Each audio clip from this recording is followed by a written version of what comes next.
Electronic media వారందరికీ నా హృదయపూర్వక అలాగే నా అభిమానులు అంటారు. కొంతమందితో మన పరిచయం ఉంటే ఈ జన్మలో ఒకరిద్దరు పొందొచ్చు అంటారు, కానీ మరి ఇన్ని వేల లక్షల కోట్ల మంది అభిమానులు పొందడం అంటే అదే కదా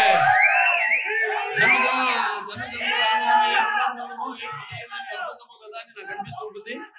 అలానే ఇవాళ ఈ యొక్క మన ఎస్ఎల్వి సినిమా ప్రారంభోత్సవానికి ముఖ్య అతిథిగా విచ్చేసిన మన ఆంధ్ర రాష్ట్ర ఐటీ మరియు విద్యాశాఖ మంత్రివర్యులు శ్రీ నారా లోకేష్ గారికి, అలాగే మన ఆంధ్ర రాష్ట్ర పర్యాటక మరియు సినిమాటోగ్రఫీ శాఖ మంత్రులైన గారికి రెండు కూడా ముడిపడి పర్యాటక అలాగే కేవలం సినిమా పరిశ్రమతో పాటు దానికి చేదోడుగా మన అమ్యూజ్మెంట్ పార్క్స్ ఇవన్నీ కూడా మాట్లాడుకుంటున్నాం. వాళ్ళతో కూడా మాట్లాడుతూ సంప్రదిస్తున్నాం, బయట దేశాల వాళ్ళతో కూడా ఎలా ఇక్కడ మనం ఈ పర్యాటక కూడా సినిమాతో కలిపి ఎలా ఇక్కడ ఆంధ్ర రాష్ట్రాన్ని మనం అభివృద్ధి చేయగలుగుతాం. ఇవాళ కృష్ణా జిల్లా మరి ఇక్కడ నా అన్న తెలుగుదేశం పార్టీ వ్యవస్థాపకులు విశ్వఖ్యాత నటరత్న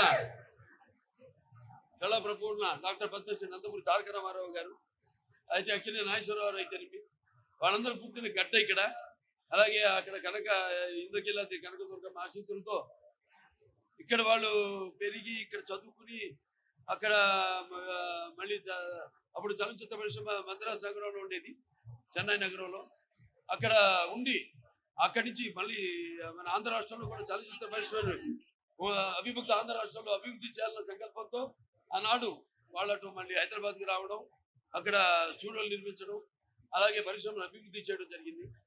అలాగే ఇవాళ విడిపోయిన తర్వాత రాష్ట్రాలు ఇక్కడ ఆంధ్ర రాష్ట్రంలో కూడా మన చలనచిత్ర పరిశ్రమ అభివృద్ధి చేయాలి అన్న సంకల్పంతో నిర్వీర్యంగా ఉన్న ఏదైతే ఫిల్మ్ డెవలప్మెంట్ కార్పొరేషన్ ఉందో దాన్ని ఈనాడు కమిటీని ఏర్పాటు చేయడం జరిగింది. భరత్ భూషణ్ గారు చైర్మన్ గా, ఆయన అలాగే మెహర్ గారు వైస్ చైర్మన్ గా వాళ్ళ ఆధ్వర్యంలో అందరినీ కమిటీని ఏర్పాటు చేసి త్వరలో దిశ నిర్దేశం ఇవన్నీ ఏవేవి అందరితో చర్చించి నిర్మాతలతో అయితేనేవి పంపిణీదారులతో అయితేనేవి మరి చాలా దుర్భర పరిస్థితుల్లో ఉంది చలనచిత్ర పరిశ్రమ.